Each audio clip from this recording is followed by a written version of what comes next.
Hello class, in this video we're going to keep adding things to our drawings, which is some great Photoshop knowledge, and we're going to add a path to the front door in this video. Now the reality is quite often if you know what the path is as you're designing the architecture and you have it modeled, even if you don't have grass because you want to do the grass in Photoshop, but you have the path and whatever the material is, that's perfectly fine. In many cases might even be the easier way of doing this step. I purposely didn't have you do this because it's going to allow me to show you not only an interesting trick because sometimes you don't have the path and this is good to use, but also some of the new tool in Photoshop we haven't used yet. So what I'm going to do is I've already gone ahead on Google Images and searched a path. I think I typed in stone garden path or something like that to find this image because again, the more specific you can be, the better you're going to get something that works for you. And I have it sort of in the foreground to in the distance, and we need to select it out and get it into our image. So we're going to do the same thing. I'm going to go to my polygon lasso tool. Even though this is curved, a bunch of small straight lines, I can really get this out pretty cleanly. So I'm just going to go, I'm clicking. So I'm making this curve out of a bunch of small straight lines. It'll be perfectly fine. And we'll see, I'll actually clean up the edges inside the other drawing when I have it in anyway. So we'll come in here, we'll make this little turn in the back. I might end up deleting a lot of this stuff off in the end too, especially down in here because I see that there's actually some plants or something in this area that I'll have to clean up or deal with in some way. But that's okay. I'll come around clicking and clicking and clicking. And I'm almost done here. So just a little bit more down in here, down to the bottom, click. I have it selected, so I'll do Control C to copy, come over to this drawing, and I'll do Control V to paste, and it comes on in. A little small, but I can go to my move tool and move it around as needed. Now I know I'm going to want this path layer, call it path in the layers box. I know I'm going to want it under the grass layer, so I'm going to click and hold and pull it down underneath the grass layer. Actually, I want it lower. I want it under the building layer. I apologize, under the building layer. So I can actually put it at the stairs and sort of integrate it with the stairs as needed. So now we're just going to have to scale and distort this thing or change the perspective in place. And all of those tools can be found under Transform. I'm going to start with Scale just because it's so small in my case, and just pull it from the corner to get approximately a bit larger, just like this. Now, I also note I don't necessarily need all this grass in the foreground. By the end of this assignment, I might decide to crop off the bottom of this image if nothing there is important. So I might not even worry about having it come all the way down to the bottom of the grass at this point in time. So I might just keep it up high, keep it like this, and say, that's a good enough path as is. But nonetheless, if you're paying close attention, this perspective isn't quite matching the perspective up in here, because we know the vanishing point of this is actually probably currently somewhere at the top of my line, but we can adjust that with some other tools. So you can go to Edit, Transform, and go to Perspective.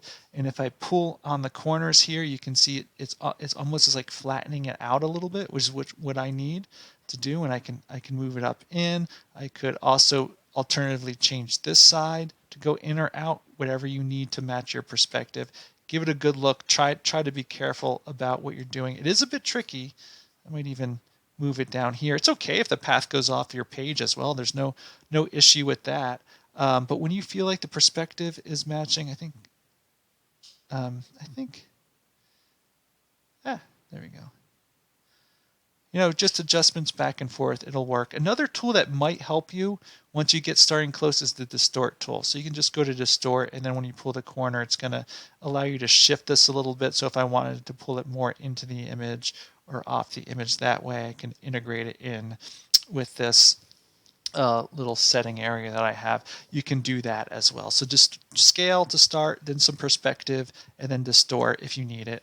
And when you click and or press enter to end it, it'll sort of come to life and sort of look like the stone path right up to the door. Now the thing we want to do is we want to go ahead and continue to fix the edges. Just like the building, I'm going to use the grass clone stamp tool to paint this edge in. In fact, I will do it right over this thing too, so we won't even see this plant anymore in my case. And there's just a few things I want to show with using that clone stamp that will help you make the path better that I didn't go over when we did that. But I'm basically just going to go back to the grass layer that I had from previous. I'm going to go to my clone stamp. Since we just did it, the brush is going to be selected. Now I do know I'm going to want it to be a bit bigger because I'm working in the foreground. So I'll make my brush a little bigger and I'll zoom in on my edge. And for starters, just to remind you how to use clone stamp, I'm going to press Alt, select a target out in the grass area, and then come up into the path and edge and start painting that in. And I'll be a little liberal resetting my target there up here around this plant just so I can almost cover that right over and have the color sort of matching. Okay, the grass gets a little long there, so what, that happens, right? It's covered up. Maybe I'll put a scale figure in at some time too to even make it hide it even a little bit more, but I think that's pretty good. When you zoom out, you'll never notice it. Now I'm going to keep going around the path and doing this. The problem is as I start to get over to this left-hand side, my grass is going to start being in the wrong direction, right? And so as I sort of come into this curve, in my case, it's still okay, but as soon as I get here, now it will no longer work, right? But I can fix that. So what you want to do is you want to come over to your brush settings, which is, let's see, this one right here. And down here is your rotation. And so I can click in this box down here and actually, whoops, I don't want to scale it. Rotate it. There we go. Just click in the right spot. And I want to click it so in this case, sort of the leaves are more pointing downwards and to the left. And if I come back and reset my target, now I can sort of do this edge back here. Right? And so it's like the grass is just hanging over that edge, which is why it didn't matter if my edge was perfect when I cut it out, as often happens in a natural setting, just like that. And we'll want to do the same back here. Again, here I really want the leaves, though, to be facing downwards. So I'm going to just rotate my brush a little bit, just like that, so the fronds are pointing down. I'm going to set my target up in this area up here, and I'll paint down in here just to soften the edge. I'm going to have to reset my target a lot back in here. I probably could have shrunk my brush a little bit since I'm much further back in the distance. So I'll do that, set my target, come in here and just soften that edge, make it like it's a little more painted in here. Again, I am resetting my target quite a bit back here to squeeze in this space. Could probably do to even zoom in a little bit. Oops, I don't like that one, so Control Z to undo. For me, I make mistakes sometimes too. So I will zoom in a little bit here. Very tight in here. So once you get close, probably good enough. And when I zoom out, now I've got a nice looking path that's integrated with perspective. It's got a grass edge and it looks pretty cool. So go ahead and experiment with the path. If you have to redo it, don't be afraid of redoing it.